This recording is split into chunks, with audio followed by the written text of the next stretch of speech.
اللہ نے انسان کے سکون کے لیے ہر چیز کا انتظام کیا۔ مقصد کیا تھا کہ تم اس دنیا میں رہتے ہو، میرے قانون کو مانتے ہو، تو تمہیں کسی اعتبار کی پرابلم نہ ہو، ڈپریشن کا شکار نہ ہو۔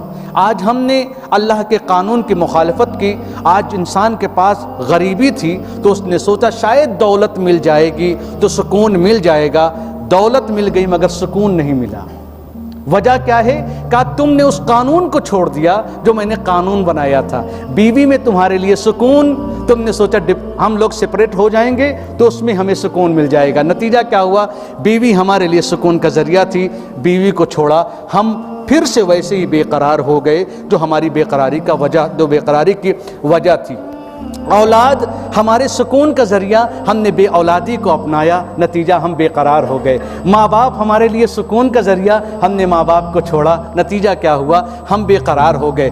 چونکہ جو الہی قانون تھا اس میں سکون ہی سکون تھا، ہم نے الہی قانون کو چھوڑا، لہٰذا بے قراری اور اضطراب اور ڈپریشن کی طرف ہم جانا شروع ہو گئے۔ جناب لقمان علیہ السلام نے اپنے بیٹے کو بلایا، کہا بیٹا تم سے 3 وصیت کرتا ہوں۔ جناب لقمان حکیم ہیں، حکیم ایک اس انسان کو کہتے ہیں جو ہر چیز کو اس کے صحیح اعتبار سے بات کر سکے، اس کو حکیم کہتے ہیں۔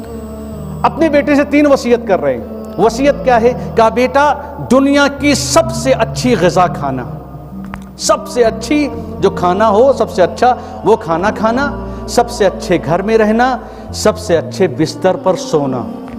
اب ہمارے اعتبار سے تو اب یہ ہوگا کہ KFC میں جا کر ہم کھائیں گے تو وہی اچھا کھانا ہے، میک ڈونلڈ میں ہم جا کر کھانا کھائیں گے تو وہی ہم کھانا ہے، رائل کے بستر پر ہم سوئیں گے تو وہ اچھا بستر ہوا۔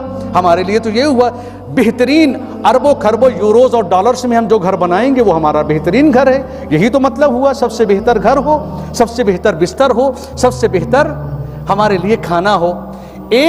اس سے پہلے ایک جملے کی طرف میں آپ کے سامنے آتا ہوں۔ ہمارے ماں باپ ہمارے لیے بہت زحمت کرتے ہیں، اس میں کوئی شک نہیں ہے۔ اس سے بڑی زحمت کیا ہوگی کہ انہوں نے ہم کو پیدا کیا، اس سے بڑی کوئی زحمت نہیں، باقی سب کچھ ہم ایک کنارے رکھ دیں، صرف ماں باپ نے ہم کو پیدا کیا، یہی کافی ہے زندگی بھر ان کے سامنے سر کو جھکانے کے لیے، یہی کافی ہے۔ کہ کسی نے کہا کہ ان کا احسان کیسے ادا ہو سکتا ہے؟ ادا کر سکتے ہیں، کیا کریں کہ ان کا حق ادا ہو جائے؟ کہا زندگی بھر تم حج کرتے رہو، ان کو شانوں کا رکوع اٹھا کے اس آہ کا بدلہ نہیں دے سکتے جو ماں نے تمہیں پیدا کرتے وقت آہ کیا تھا۔ تو اور کسی چیز کا ہم بدلہ جب اس ایک آہ کا بدلہ نہیں دے سکتے، بس ایک چیز قرآن نے کہا جب دعا مانگا کرو تو یہ کہہ دیا کرو رب ارحمہما کما ربیانی صغیرہ، مجھے یہ تو معلوم نہیں ہے کہ تو ان کے اوپر کیا کر، مگر یہ ضرور کہتا ہوں جیسے انہوں نے مجھے پالا ہے ویسے ہی تو ان کے اوپر رحمت نازل کر۔ صلوات بر محمد و آل محمد۔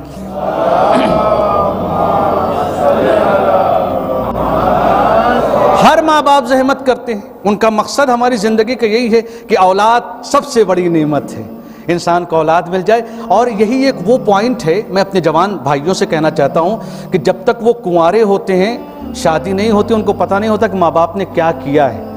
جس دن اللہ ان کو وہ مبارک گھڑی دیتا ہے کہ وہ بھی صاحب اولاد بننے والے ہوتے ہیں، تب وہ محسوس کر سکتے ہیں کہ ہمارے ماں باپ نے ہمارے ساتھ کیا کیا تھا۔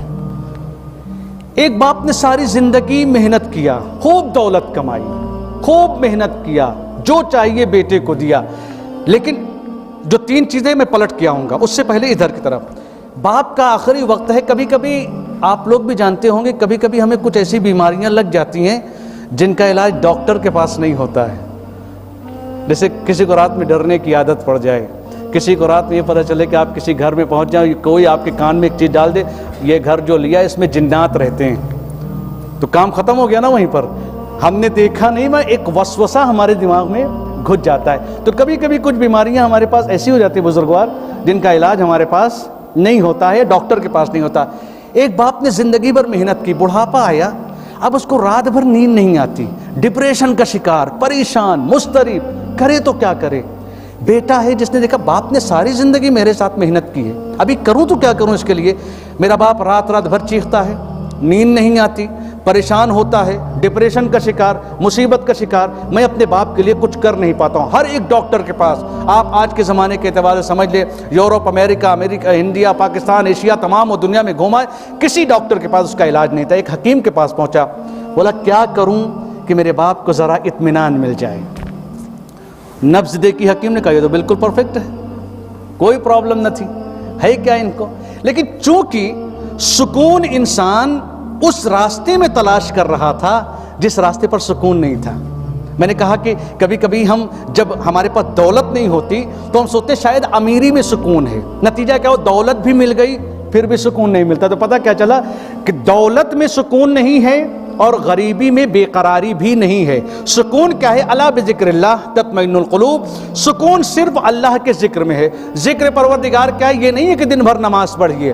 ذکر پروردگار یہ نہیں کہ دن بھر روزے رکھیے. ذکر پروردگار یہ نہیں کہ ہر سال حج پر جائیے. کتنے ہیں ہر سال حج پر جانے والے مگر پھر بھی بے قرار ہیں. کتنے ہیں زیارتوں پر جانے والے مگر پھر بھی بے قرار ہیں. اس لیے کہ زیارت پر تو گئے، زیارت کر کے آ گئے، حج پر تو گئے، حج کر کے آ گئے، مگر اس پورے سفر میں اللہ کی یاد نہیں آئی. ہے نا؟ پرابلم یہاں ہوتی ہے. ذکر پروردگار سے، اللہ کی یاد سے انسان کو سکون ملتا ہے. اللہ کی یاد کہاں ہے؟ ہر وہ عمل گھر پہنچے، بیوی نے سلام کیا، مسکرا کر جواب دیا، شکر کیا، پروردگار تیرا شکر ہے مجھے اتنی پیاری بیوی دی. بیٹے نے آ کر سلام کیا، باپ سے آ کر ملاقات کیا، پروردگار تیرا شکر ہے. اس بیٹے کو دیکھ کر، آپ مصلی پر نہیں ہیں، اپنے بیٹے کو دیکھا اللہ کی یاد آ گئی. جیسے ہی بیٹے کو دیکھ کر اللہ کی یاد آئی گئی دل مطمئن ہو گیا. کیوں؟ کہا اس لیے کہ ذکر پروردگار سے انسان کو سکون ملتا ہے.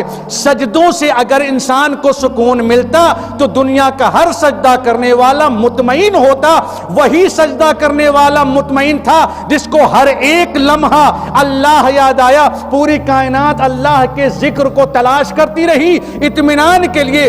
حسین اس عظیم شخصیت کا نام ہے جسے اللہ نے اطمینان حاصل کرنے والا نہیں. یا ایتھن نفس المطمئنہ، حسین وہ ہے جسے اللہ نفس مطمئنہ کہے. صلوات